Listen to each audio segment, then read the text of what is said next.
Mindfulness, I feel, has become such a catchy term these days. It's becoming a trend. And in this video, I'm going to bust some myths about mindfulness, and I'm going to share with you the simple activities that I engage in daily to keep me grounded and be connected to myself and my body that help me keep calm, focused, and present.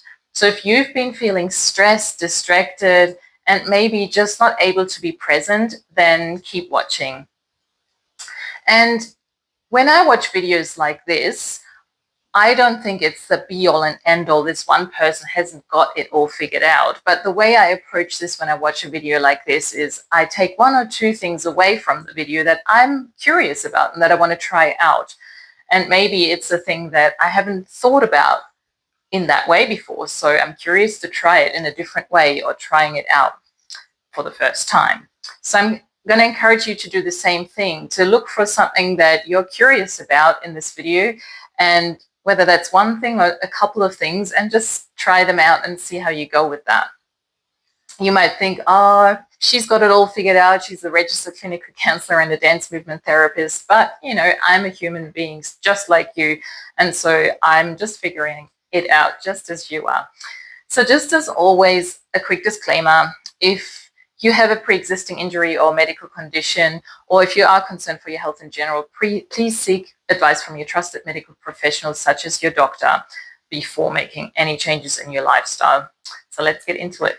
For me, mindfulness is really establishing that lifeline between your mind and your body, checking in with your body and your intuition throughout the day.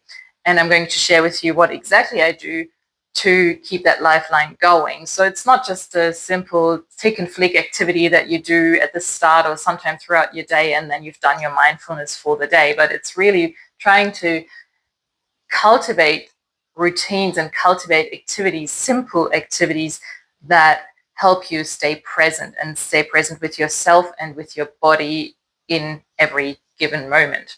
And of course, none of us are perfect, so we often lose that lifeline, but then it's just a matter of doing simple things that keep us back on track.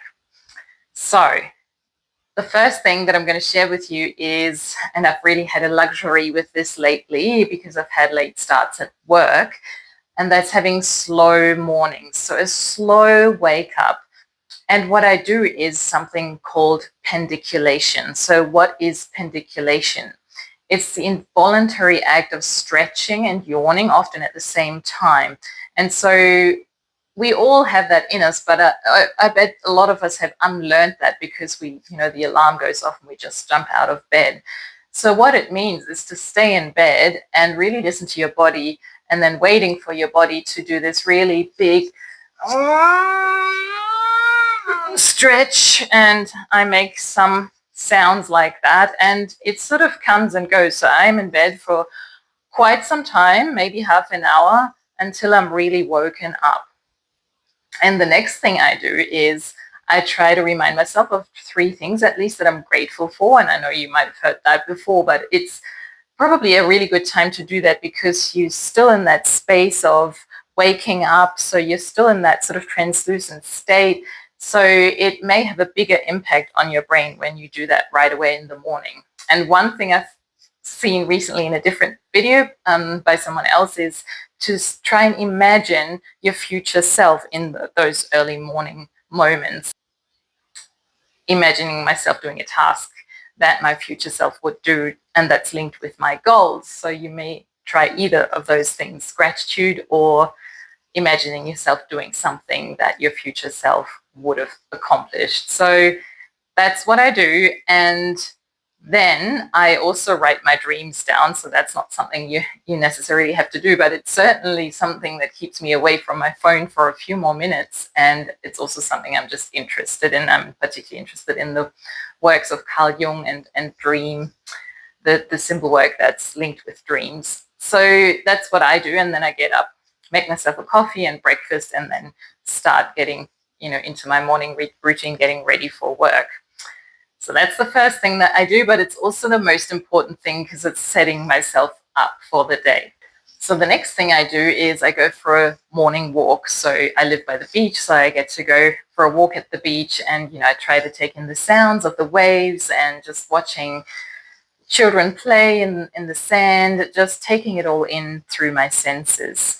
But if I don't get to do that in the morning because I might have spent too much time pendiculating in bed, I will make a point of going for a walk at lunchtime, and often I'll get to go with my colleagues, and just going for a walk helps me slow down, helps me breathe, helps me calm down, and it really helps foster a parasympathetic nervous system state. So it really helps you regulate your nervous system. And, going with my colleagues, it's really lovely because it's also fostering that social connection that we all need throughout the day. And then throughout the day, I just check in with my body at different times in the day. So I've got different videos on this channel on small exercises that you can do to check in with your body. I've got one on lower back tension release, and I've got one on active relaxation, and I've got one that helps you do a body scan in motion. So it helps you move your body and scan your body for any tension. And it helps me realize what I need in any given moment. Sometimes it's just getting up from my desk, having a drink of water, having a quick walk around, taking a few deep breaths. So that's one thing I do throughout the day. And then at nighttime, because I guess we all probably have more or less trouble, unwinding ourselves to go to sleep, I often listen to Ellie Boothroyd, who's here on YouTube, and she's got videos on yoga nidra. So I've listened to one of hers. Sometimes it's just a quick 10-minute one, sometimes it's a longer one, and it is focusing on your body's sensations. So I do that while lying down in bed, and it really activates all the sensations. I've got the soles of my feet tingling by the end of it. She gets you to breathe through your, what she calls the third eye. So there's lots of ways she gets you to focus on your body and different sensations in your body. And by the end of it, I would have at least yawned once or twice and really unwind and calmed myself down and really moved into that parasympathetic nervous system state, and into that state where I'm really starting to get ready to sleep. And if for some reason I don't do that, I engage in the 4-7-8 breathing technique. So it's inhaling for 4 counts, then holding your breath for 7 counts, and then exhaling for 8 counts. And I do that a few times, but usually if I'm already a bit sleepy, that already is quite a bit of an effort, or feels like an effort. So I end up just taking a few deep belly breaths, like letting your belly expand, and then taking a longer exhale to really foster that parasympathetic nervous system state that helps you go to sleep. So that's the simple steps that I take every single day. I hope that this has been helpful for you, that you may be able to pick out 1 or 2 things that you've been curious about, or that you haven't done before, or haven't looked at that way before. And so to me, this is really what mindfulness is. It is really fostering that state of presence and that parasympathetic nervous system state that we all so desperately need in this very sort of stressed world, and in this world where we all keep rushing around. So let me know in the comments what's been most useful or what you want to hear more of, and I'll see you in the next video.